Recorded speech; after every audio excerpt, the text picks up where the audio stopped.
Okay, input device, apa yang kita sebutkan sebagai input device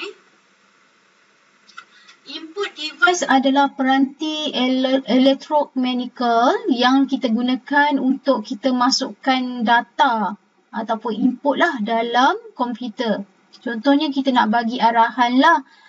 Contohnya kita nak klik something dekat screen. Jadi kita memerlukan mouse untuk menggerakkan kita punya kedudukan lah cursor di komputer.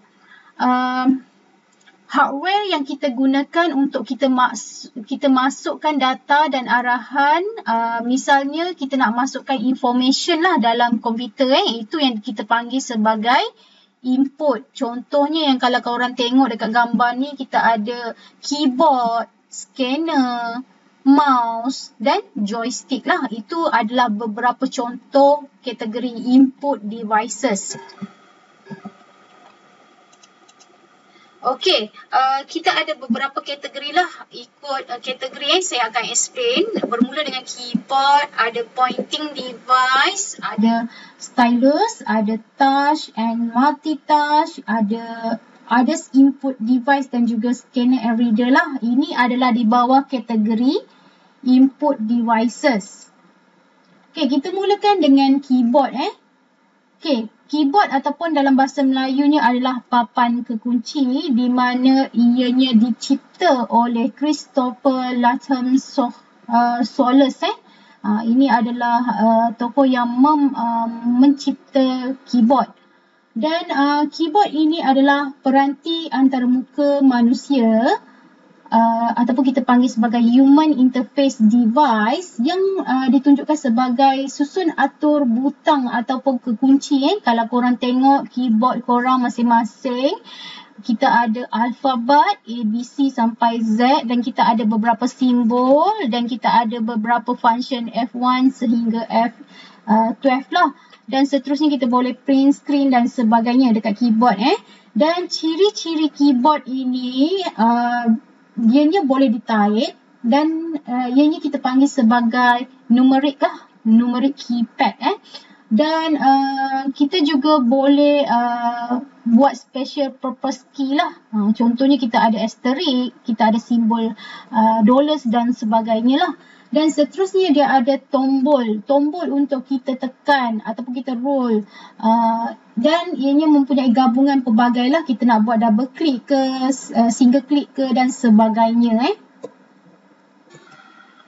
Okey, ada beberapa jenis keyboard, iaitu yang pertamanya, yang ni yang lama punya version lah, iaitu Dvorak. Dvorak keyboard ini ianya meletakkan kunci yang paling biasa digunakan di rumah lah. Kebanyakan orang dulu-dulu menggunakan keyboard Dvorak ni. Dan seterusnya ianya mengurangkan jarak perenggangan jari. Okey, ini adalah jenis Dvorak. Okey, yang biasa kita gunakan sekarang, latest keyboard biasanya adalah QWERTY keyboard. Kalau korang perasan dekat laptop masing-masing, kebanyakan kita menggunakan keyboard QWERTY lah. Kalau laptop saya pun sama QWERTY. Di mana keyboard ini disusun, tu yang dia ada mula-mula kita dah nampak QWERTY. Pada asalnya dirancang untuk mesin type, typewriters punya mesin lah. Dan bukannya pada komputer, dengan tujuan untuk memperlahankan mesin type untuk mengelakkan kekunci mesin type tersebut daripada jam. Okay. Lepas tu ada tokoh yang mencipta keyboard yang mengikut spesifikasi mesin type lah. Okay. Dan susun atau QWERTY ini dianggap kurang cekap kerana ianya melambatkan kelajuan menaik. Jadi dia depend lah, ini adalah kajian atau pandangan daripada beberapa pengkaji. Okey, keyboard yang seterusnya adalah visual laser keyboard. Yang ni jaranglah kita ada Jadi ikut keperluan. Kalau mana individu yang memerlukan keyboard yang berjenis visual Maya, visual laser, dia boleh beli. Sebenarnya dekat Shopee pun ada kalau korang type je visual laser keyboard. Kalau korang nak try guna tabs ataupun nak guna smartphone, dia adalah kena install something apps yang diperlukan. Jadi korang boleh setting lah kalau nak try. Okey, untuk visual laser keyboard ini dia menggunakan yang sama QWERTY punya keyboard lah, dan ia ada sensor untuk mengesan gerakan menaip dan juga data yang dihantar ke peranti pengkomputeran melalui Bluetooth. Maksudnya kita kena on Bluetooth baru kita boleh guna visual laser keyboard. Okey, tadi kita dah pergi kepada jenis-jenis keyboard. Seterusnya kita pergi kepada pointing devices di mana ada beberapa jenis pointing devices lah yang kita boleh gunakan. Yang pertamanya iaitu mouse. Yang kedua pointing stick, yang ketiga touchpad. Yang ni yang biasa kita gunalah. Yang kita jarang guna iaitu joystick dan juga light pen lah. Ini jarang lah orang guna. Tapi kalau gaming, maksudnya awak nak main game ke apa, lagi best ada joystick Okey, kita tengok pada mouse. Mouse pun dia ada banyak jenis. Contohnya rollerball mouse. Yang ni yang zaman dulu-dulu lah, dia ada berbola kat bawah tu. Dan seterusnya trackball, ada optical mouse. Yang kita guna sekarang adalah optical mouse lah. Dan wireless mouse Okey, untuk rollerball mouse ni dia lebih murah dan dia juga sukar untuk kita handle kebersihan, sebab bila berbola tu dah masuk habuk kat bawah, kita dah gerak-gerakkan, dia mengganggulah. Kadang-kadang kita kena cuci dulu baru kita boleh guna balik. Jadi dia agak leceh lah. Oleh itu kita dah bertukar kepada optical mouse Seterusnya adalah trackball. Trackball ni sukar untuk kita kawal dan susah kita nak gerakkan dekat atas meja kalau tanpa alas dengan mousepad. Okey, yang tu biasanya trackball lah. Dia pun sama juga, dia ada berbola di bawah permukaan mouse tersebut. Okey, seterusnya adalah optical mouse. Optical mouse ni yang kita sekarang gunalah. Dia tidak memerlukan mousepad pun untuk gerakkan. Contohnya kalau korang gunakan mouse, tak payah ada mousepad pun dia still boleh bergerak Seterusnya ianya tidak memerlukan pembersihan sebab dia tak ada ball kat bawah tu jadi dia kurang kita nak maintenance dia lah. Okey, seterusnya dia lebih expensive, mahal lah berbanding trackball dengan rollerball. Tapi sekarang memang dah kebanyakannya syarikat dah tak keluarkan rollerball dengan trackball Kita tinggal optical mouse dengan wireless mouse saja. Kalau wireless mouse tu lebih kurang optical mouse tapi dia tak perlu pakai wire lah, dia wireless. Okey, cuma dia kena pakai bateri lah dalam kita punya mouse tu. Okey, seterusnya pointing stick.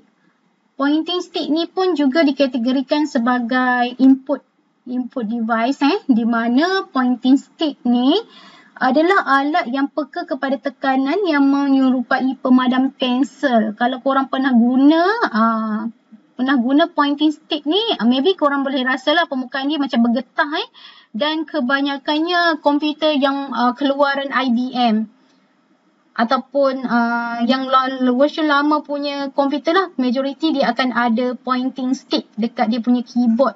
Biasanya dia warna merah lah untuk memudahkan pengguna-guna nampak lah. Okay. Dan ianya digerakkan pada permukaan getah tu lah untuk kita gerakkan cursor di permukaan monitor Jadi kebanyakannya laptop dia akan ada dua lah, sama ada touchpad dan juga dia ada kita panggil pointing stick ni lah. Okey, input device seterusnya adalah touchpad. Touchpad ini adalah berkaitan dengan peranti penunjuk yang terdiri daripada permukaan khusus yang dapat kita terjemahkan daripada gerakan Touchpad ni yang korang biasa gunakan lah dekat laptop tu kan, ada permukaan licin yang segi empat tepat tu kan, yang sekarang ni dia orang lelaki ni dia pegang touchpad ni lah dekat sini jadi dia ada pada laptop sajalah. Kalau kita menggunakan CPU, desktop, dia tak adalah touchpad ni Okey, seterusnya adalah joystick. Di mana joystick ini adalah alat penunjuk juga yang digunakan untuk menggerakkan kedudukan cursor pada layar monitor lah. Dan ianya seperti tongkat ataupun macam gear kereta dan ianya mempunyai bola sfera yang di kedua-dua hujung bawah dia, atas dia. Jadi kalau korang tengok dia macam gear. Dan joystick ini boleh digerakkan di keempat-empat arah. Tu dia sesuai untuk game Gaming, kalau kita main games yang ada pergerakan kiri, kanan, atas, bawah, kita sesuai menggunakan joystick lah. Dan kebanyakannya digunakan dalam computer aided designing, CAD, yang untuk bertujuan permainan game lah. Dia lebih selesa. Okey, seterusnya adalah light pen. Okey, light pen ni biasanya kita boleh dapati bila kita beli smartphone yang ada disediakan light pen, ataupun kita beli tab yang disediakan light pen. Okey, light pen ini adalah peranti ataupun pena macam pen lah yang sensitif terhadap cahaya. Dan ianya disambungkan ke komputer dengan wire sebenarnya. Walaupun kita tak nampak wire dia, tapi dia ada dalam komponen pen tersebut. Dan biasanya dia sensitif pada touchscreen lah. Maksudnya skrin kita, dia detect pada skrin kita sebab ada cahaya Dan apabila bahagian depan photocell disentuh dengan layar monitor, ia akan mengesan kedudukan di monitor tersebut lah. Monitor sama ada tab ataupun smartphone lah. Dan ia juga biasanya terdapat di PDA. Personal device personal device.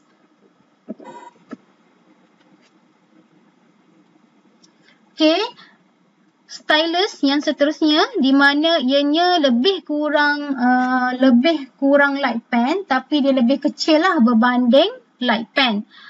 Di mana small pen light pointer to draw directly on screen. Maksudnya kalau kita beli tab yang kita boleh terus lukis, yang tu kita panggil sebagai stylus lah. Dan ianya biasanya digunakan untuk PDA, tablet dan juga drawing table. Kalau kita nak ajar berkaitan dengan graf ataupun apa-apa yang berkaitan dengan lukisan, kita sesuai menggunakan stylus ini. Dan ianya sensitif kepada sentuhan dan juga pengesanan magnetik lah. Jadi ujung mata stylus tu dia sensitif pada permukaan. Dan dia macam magnet lah, dia sensitif pada permukaan dan juga seperti magnet di permukaan. Dan seterusnya, kalau light pen, biasanya kita dah jarang guna lah sekarang. Kebanyakannya orang menggunakan stylus lah. Dan light pen ni biasanya dia sensitif pada cahaya dan dia senang kita nak detect location. Okay, manakala kelebihan antara kedua-duanya iaitu stylus dan juga light pen, biasanya dia direct.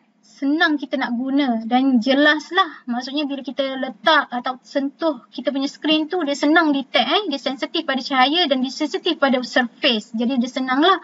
Dan kedua-duanya boleh mudah digunakan di skrin. Sama ada di PDA skrin, tablet skrin ke ataupun smartphone. Dia senang nak detect lah. Okay.